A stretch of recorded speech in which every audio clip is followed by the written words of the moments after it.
Folks, this is Al Camano. I'm here in Long Beach, California, home of the Long Beach Grand Prix, and since 1967, home of the Queen Mary.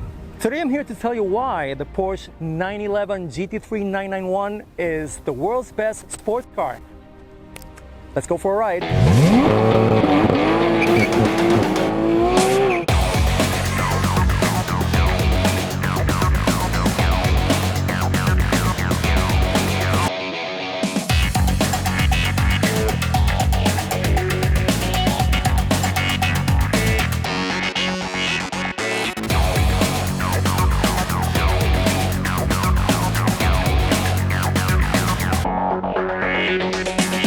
So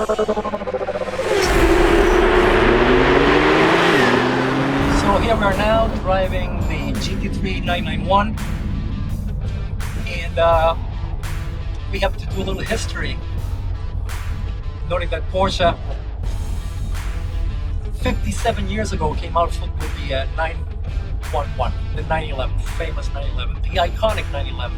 In the beginning, some people kind of laughed about it, thought it was kind of like a VW, sporty, but in no time it showed that it was a unique car, the car that you could take to the supermarket, you could take to work, maybe then take to canyons, and then definitely take it to the track, and then all you have to do is just, you know, dust it off and go back to work, always with the same car.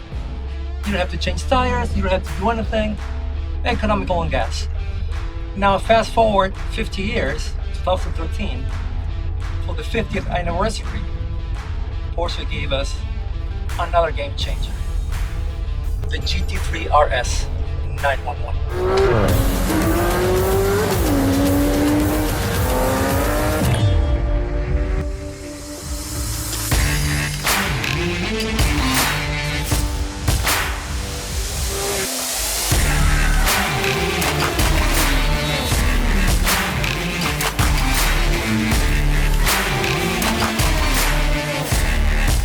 So we're still here in lovely sunny California, sort of, with Kyle Kelly. Kyle Kelly is a multi-SCCA champion. Again, I want to say the name, Kyle Kelly. This guy has driven everything you can imagine, from Atlantics to GT1, Trans Am, even NASCAR. And in NASCAR, as I recall, he even punted Danica Patrick out of the track.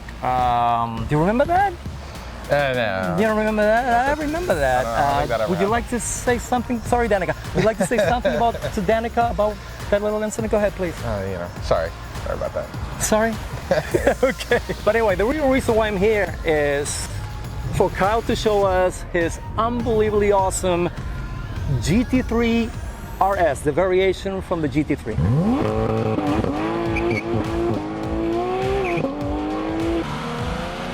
So let's go check out the difference of the car and take it for a ride. Let's do it. All right. Absolutely.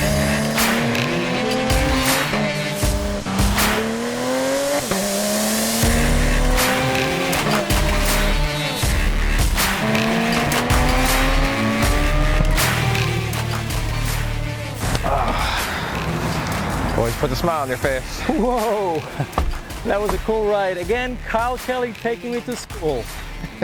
So tell me a little about the body.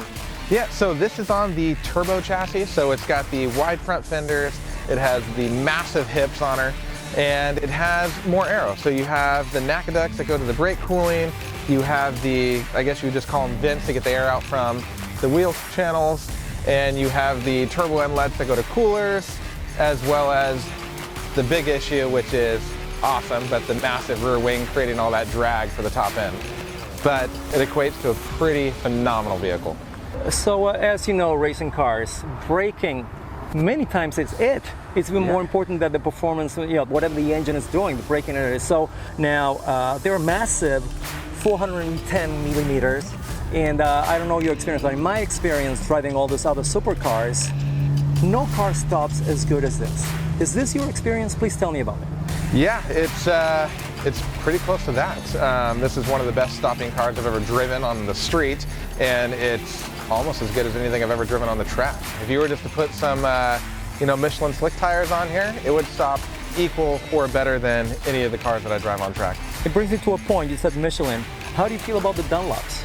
This car was actually optioned with the magnesium wheels, so it's one of probably 18 cars with this option with those magnesium GT2 RS wheels.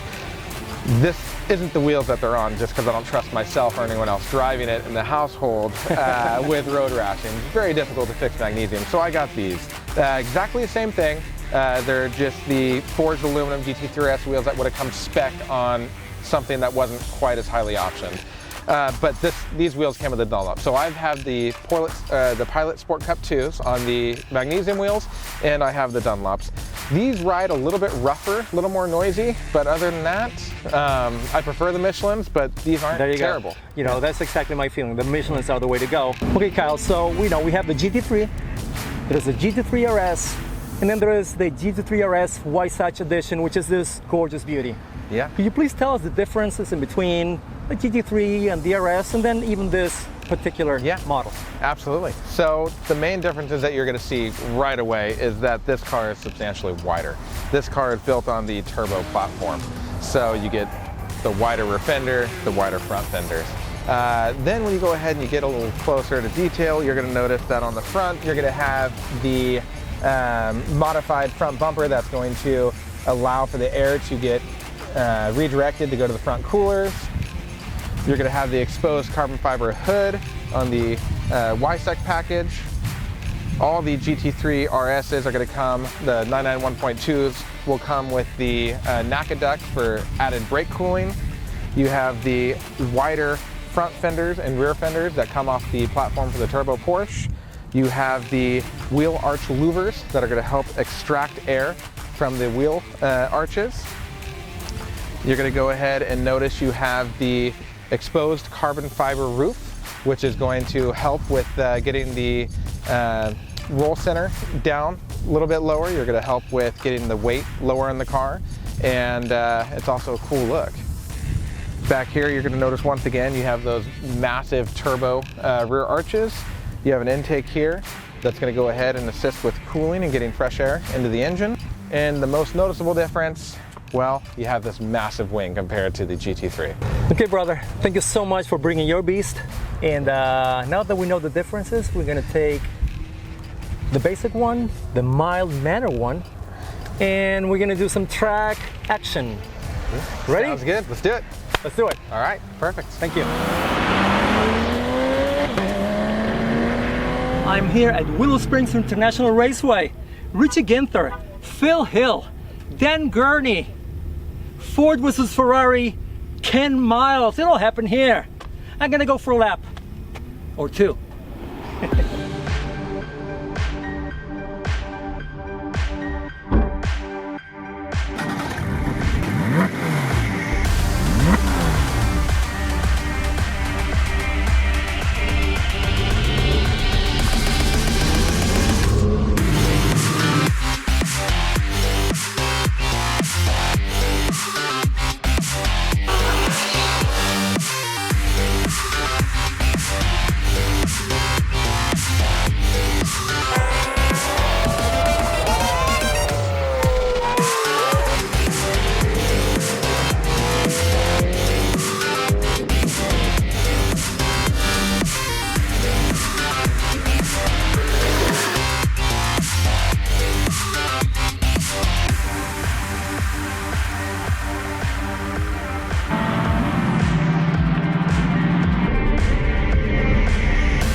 In 1963, Porsche came out with a 911. In no time, it went from a glorified VW for some people to a game changer. The car will have the perfect balance of anyone that would like to have something for a daily drive, but at the same time have fun.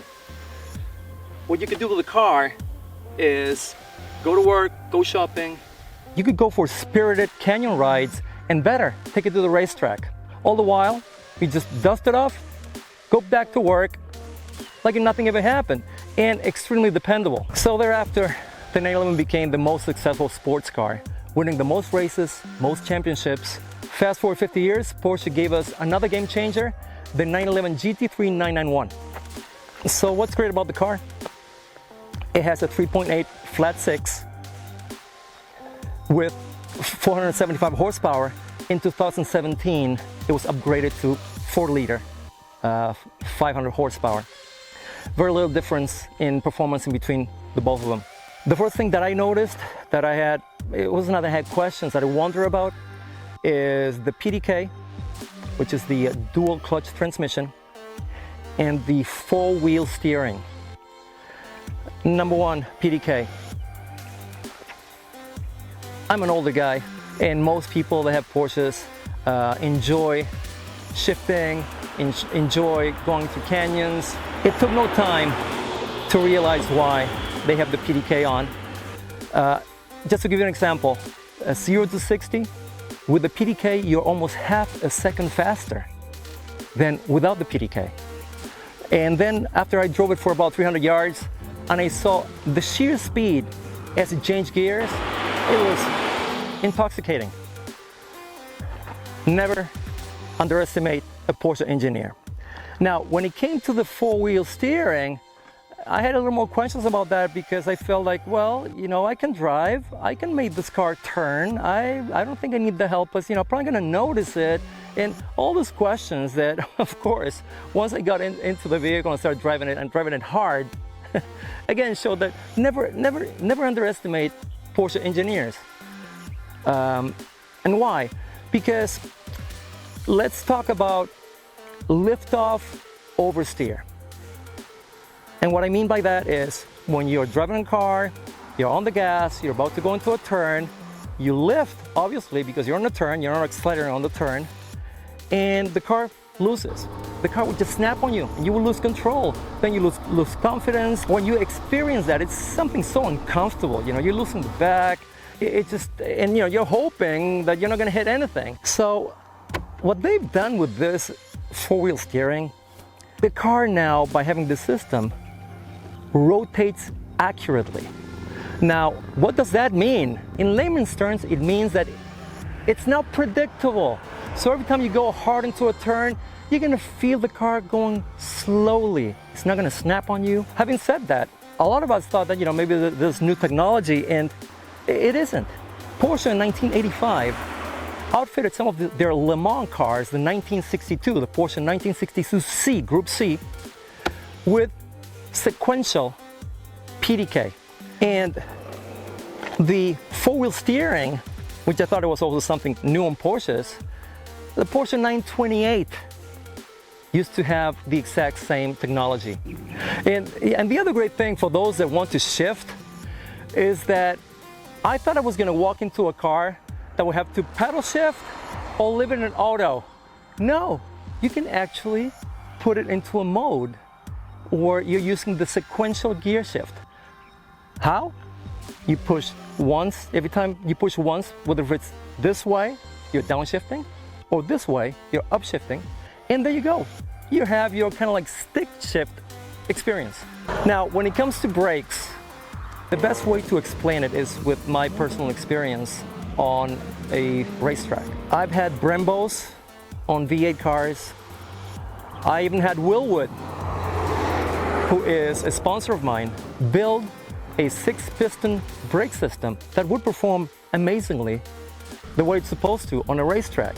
A precise place where I would see, where I would notice if the brakes are working the way they're supposed to is in California Speedway, coming out of turn 2. It's banked, so you go 1, 2, and when you go to turn 3, you have to brake extremely hard, going to maybe 60 miles an hour. from full speed or from maybe 160, 170 miles an hour. I can honestly say this brakes work even better. The car is more stable.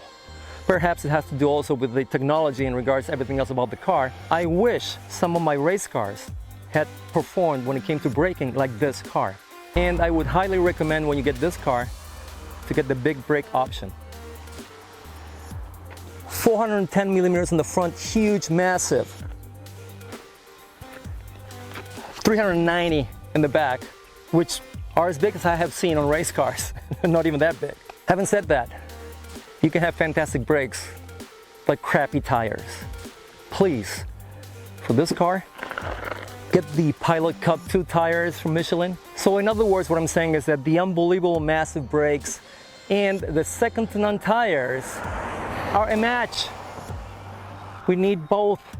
It's not that we need one and not the other, okay? Because many times you just want to save a couple $100 here, a couple $100 there, and you're not gonna get the same experience when you get the match. So when you look at other supercars, they are 640 horsepower, they have V8s, V10s, 12-cylinder engines.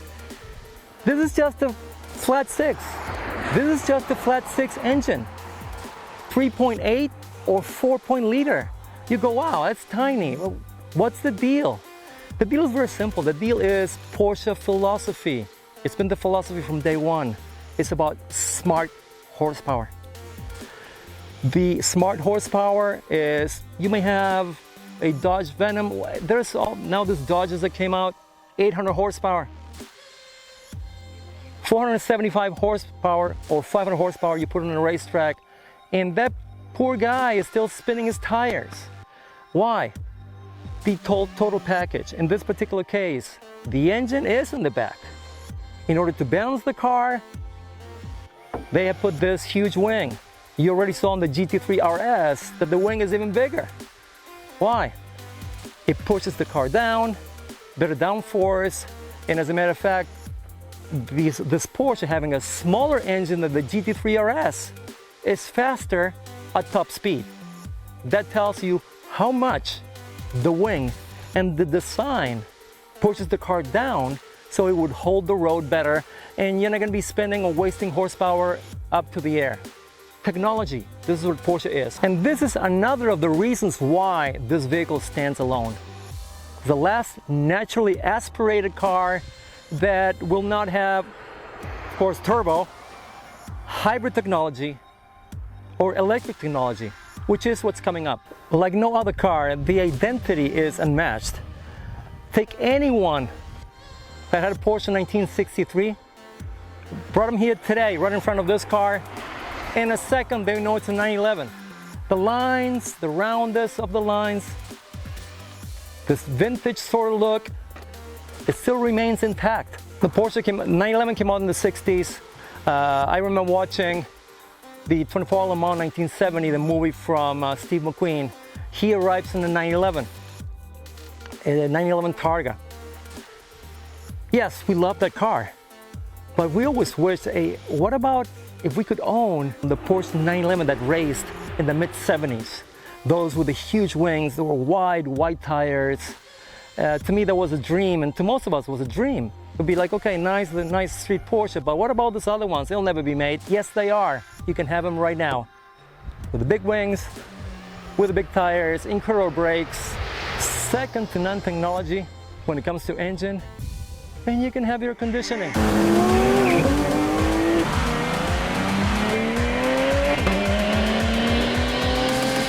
1, 2.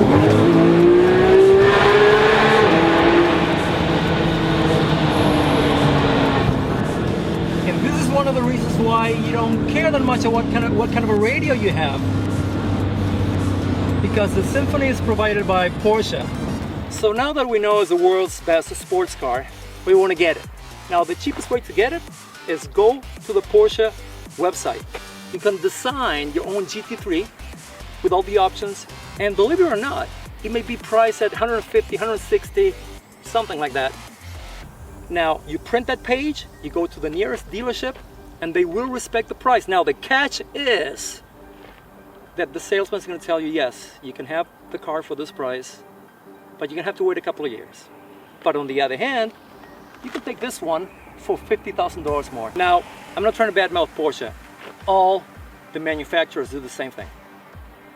So anyway, you have the patience. In 2 years, you can have this car, I think, really cheap for what it is. So if you like what you saw, subscribe, give us a like, write a comment, and whatever you're driving, love the car you're with.